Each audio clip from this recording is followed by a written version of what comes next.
I love your home already, and I haven't even seen it. Does that sound crazy? It's not. When we improve our surroundings, we simultaneously empower ourselves, which means every inch of space within your reach right now is an opportunity to tell the story you want to be living. Tell me that's not its own kind of wonderful. I have spent the last 15 years consulting clients and their homes through the wisdom of feng shui, intentional design, and some crystal clear communication. And you know what happens when you bring those three together? Life-changing magic. Your home is already in a conversation with you, so why not learn how to merge that awareness with some simple, straightforward, and smart action to co-create the life you want? I'm Amanda Gibby Peters, and I'm here to help you learn how. Welcome to House Therapy.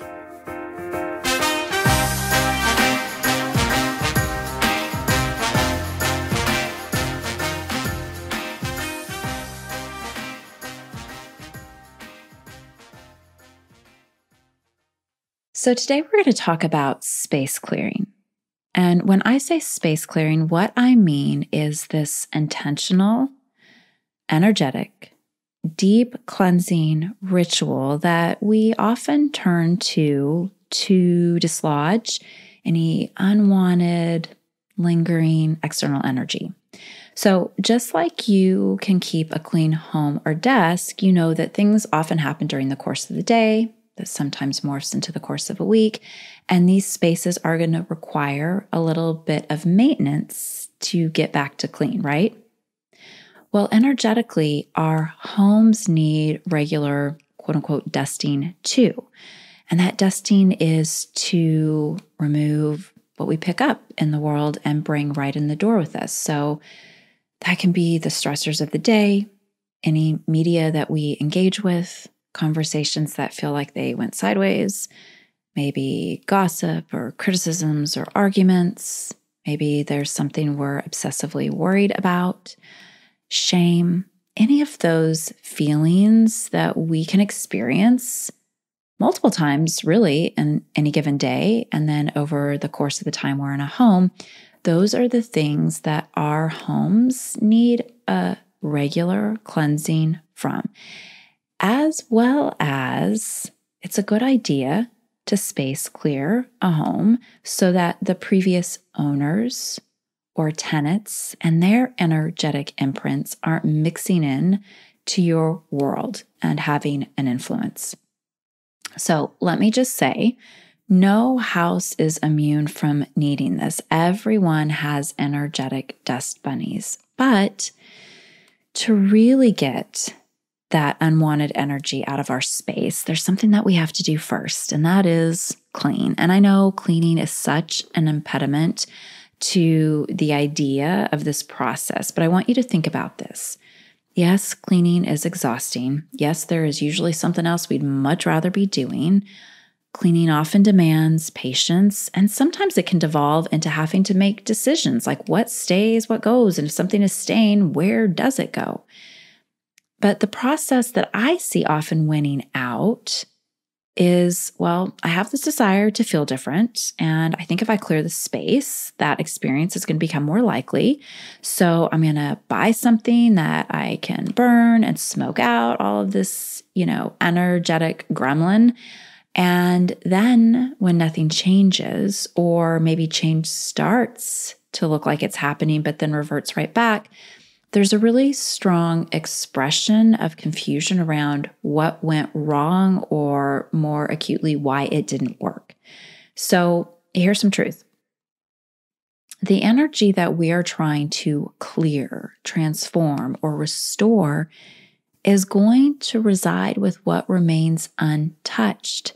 And if that is clutter or chaos or confusion, it's going to deplete what your energetic cleansing did.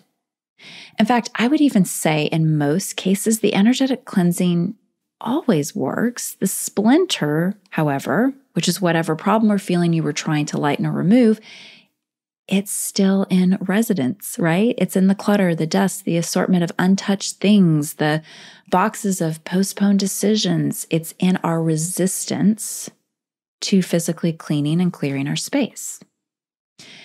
Another side effect that I think people don't think about too is that sometimes we clean energy, and if we're not mindful about deliberate sprucing and setting intentions, we could, in fact, potentially amplify whatever energy lingers, right? We cleanse the space and then we leave the things that have been there in the driver's seat to define that freshly cleaned space, right? They get their fingerprints on that space first. So if you're getting lukewarm results, or it seems like nothing significant is changing after lighting up, I'm going to tell you clean first. Even if it's just a quick cleanse, it will make such a big difference. And then when you're ready to smoke your home out, I want to share a few insider tips and techniques that will absolutely leave you and your house with a gorgeous afterglow. Now, for the ease of our conversation today, I'm going to assume that you're working with something smoky. There are many tools out there that are not smoky, and I share a lot of those over on my blog, so definitely check that out if you're curious about alternatives. But, whether you have a sage bundle, lavender, eucalyptus, rosemary bundled, maybe even have a combo or something, or today's situation, we're going to work with my favorite, frankincense. I want you to think of this template from that perspective, okay? So the reason that I love working with smoke and so many of my cleanses is because it not only moves unwanted energy along, the idea or belief is that our intentions and requests and wishes sort of come out of us and they follow the smoke up. And then it's believed that the guidance or answers or direction to solution, if you will, follow the smoke back down to us. So keep that in mind. And on that note, let's talk about a few things to consider before you light anything. So the first thing I would suggest is when you're going to do an energetic cleanse, a space clearing in your home, you want to power down your devices. The idea here is this is going to power up your connection to the energy, the higher consciousness, whatever it is you want to call it, that you are looking to have assistance from. So I turn my phone off when I'm doing this for a client, but if you can't do that, at the very minimum, please do not have it on you, and please do not be checking your socials or email while you're doing this ritual. The second thing that I will suggest is if this is your home's first cleanse ever, like to your knowledge at least, don't skip the closets, the garage, the storage nooks. Like, listen, if it's part of your square footage, it's definitely part of your home's DNA and you want to cleanse it. And if it is your space's first clearing, then open the cupboards and drawers too. Now, just as a side note, you're not going to need to open the drawers or cupboards every time you do a space clearing, but if this is your home's first time, this is a really great way to efficiently give it a really good deep cleanse. Okay, the third suggestion is instead of just lighting up and wafting smoke everywhere, I want you to start to break up the energy, and specifically in the corners of rooms. So corners in general collect energy. So in my early practitioner days, the way that I would break up any congested chi, anything that we were trying to encourage to move along, is I would rub my hands together to create an electromagnetic charge. And then I would just start clapping the corners of every room. And I would do this starting at the front door and then working my way around a home or space clockwise. You just clap. I'm going to do this. Up the corners of every room. You don't need to get into the drawers or the cupboards to do this. The rooms, garages, closets, those kind of spaces are all great. If that feels too abrasive, and again, this would be more house size specific, If clapping your hands feels too abrasive, then there are alternatives. You can ring a bell. You can shake a rattle. There are other tools that you can work with. And again, I have a bunch of that stuff over on my blog. But the bottom line here is that you want to loosen up the energy first. And then if you're working again with a smoke cleanse, you want to do that second. So after you clap and agitate the energy, rinse your hands and your arms to eliminate any clinging energy, negative chi. Okay, now you're ready to light things up. So this is really important to think about before you actually step in to the day of the cleanse, if you will. Decide what it is that you're cleansing. Figure out what your intention is. And then on the day, you're going to take a few minutes to center yourself. You're going to set an intention, and then you're going to call forth, whether you want to call it unconditional love or assistance from the spirit realm, you want to call in support. Something that I did not know in my early days that I wish I had is this. It is so important when doing any sort of space clearing that you source energy instead of depleting your own.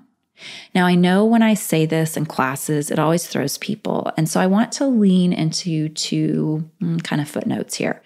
When I was new to this practice, I would just waltz into a home or a business. I would do my space clearing. I had this little template I followed, and I would come home. And I thought it was just normal to come home, shower, and then just collapse. And literally, I felt for several days that I needed energetic rehab. Like I was just so wiped out. And as I think about it all these years later, I get it because I was just going into homes or again, businesses, warehouses, whatever.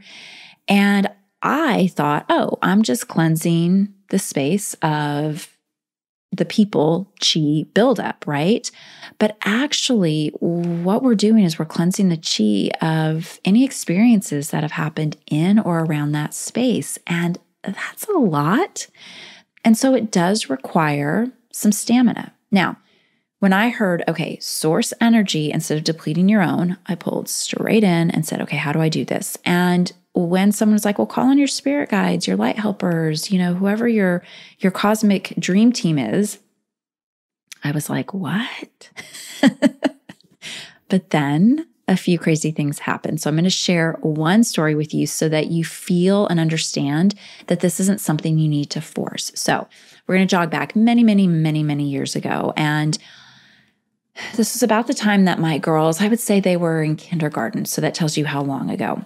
I was working with this holistic health practitioner. And again, it was particularly to help my daughters. They had a lot of health struggles. They were born prematurely. And so they seemed to always get pneumonia, come fall, stretch into the spring. And so I had decided to pivot into more holistic approaches and, solutions.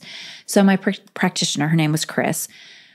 Our conversations would sometimes veer into more, let's say, mystical directions. And there was this one time that Chris said, someone's in the room with us and her name is Pearl. She wants me to let you know that and that she's always with you. And I was like, who is this Pearl? Are we talking Janis Joplin Pearl? I really just had no idea. And like so many things that happen in my life, I took that conversation with a grain of salt because I thought, well, I've never heard the name. So unless it is Miss Joplin, this is one of those one-offs that sometimes can happen in energetic work. And I eventually forgot about the whole thing. But a year later, I'm driving down the tollway with my mom and the conversation turns to relatives and she just casually mentions a great grandmother and she's like, oh, Pearl adored you. That was a jolt of electricity. And it was also the founding moment of my spirit guide posse, if you will. She was the first member of that source that I would call on for clearings. Now, since then, I've added a few more members, and the stories around how they came into my life are just as random, if you will. But the point here is this: you don't need to force this. Rather, I would just say stay open to the possibility. And if something or someone shows up and it feels like this is an energetic assistance, lean into it. Because now I can tell you, I don't feel the slightest sense of fatigue cleansing any space. All right, so let's get back to our template. So you've called on Source to help you. So the next thing I want you to do is, before starting, go to your front door and ask permission to proceed. I know some people think this is unnecessary, and, I tend to be like, well, asking permission is usually a good idea, but here's another quick story. So I once asked a home if I could cleanse it, and I did get a strong no, and it was kind of weird because it was just like, no, and I was like, really? But out of fear, I'm human, I was like, I don't want my client to judge me. I don't want to disappoint my client. I don't want to not get hired again. So I'm just going to ignore it. Like, I don't think that this is really no. I think it's a soft no. But it was a pretty big cleanse that I was doing. And so I'm in the middle of it when the son comes rolling into the house during the middle of it with all of his friends and some, high drama from school, and I immediately understood, the house has been trying to help me out. And we actually ended up having to reschedule the cleanse after all. So had I just heeded the wisdom, it would have all made sense, right? And isn't that the truth of it? Intuition often asks you to make a choice before logic appears. So once you sense yes, and usually you will, you're going to light your medicine, your sacred smoke stick or your frankincense, whatever you're working with. And you're going to start at the front door, and you're going to circle through your space in a clockwise direction, wafting the smoke in all the corners of each room and in the direction of the cupboards and drawers. And you kind of get the idea, right? Now, I now work with feathers that have been gifted to me over the years, but in the beginning, I just worked with my hand, directing the smoke out and upward, okay? Once you're done going through the space, you want to extinguish anything that's still burning. So oftentimes if I'm working with an actual stick bundle, I will have a little glass of water that I can put it out in. If I have resin, then I have something that I can sort of stamp out the charcoal and the resin with.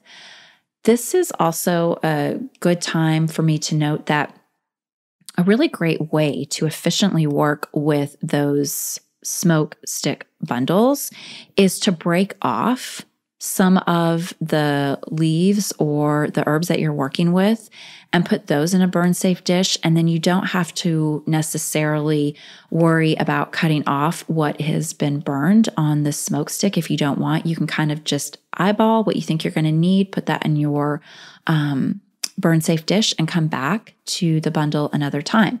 Another thing that you can do is buy smaller bundles. Again, this is just around being respectful of the medicine, working with what we need and not calling in more.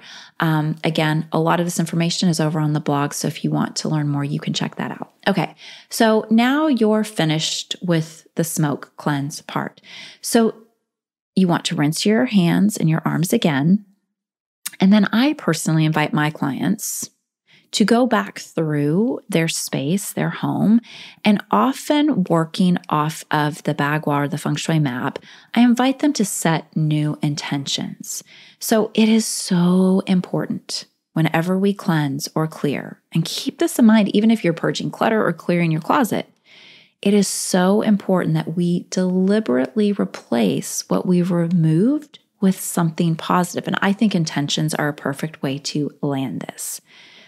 When you're done, thank your spirit guides for their help. And a teacher of mine shared this with me, so I offer it to you as well. I deeply appreciate your guidance, wisdom, and the work we've done together. Thank you for helping me make this shift. Our work here is complete. Okay, finally, and this is also really important, make an offering to your space. Splurge on fresh flowers, maybe buy a new doormat or a candle, just something that suggests the chi has been changed for the better. This sweet conclusion does a couple things. It acknowledges the spiritual realm for their help. It gifts your home a little TLC, and it expresses gratitude for all the good things that are now coming your way. And just like that, it's another episode wrap. A million thanks for being here and listening today. And if you're not quite ready for this conversation to end, come find me on the gram. I'm at Amanda Gibby Peters, or grab a copy of my book, Simple Shui for Every Day, available at Amazon and Bookshop and anywhere you get your books. And if you want to work with me, check out simpleshui.com for all the ways we can make that happen. Cheers to a marvelous week, sweets, and I hope to see you back here in a week. Until then, give that house of yours some big love for me.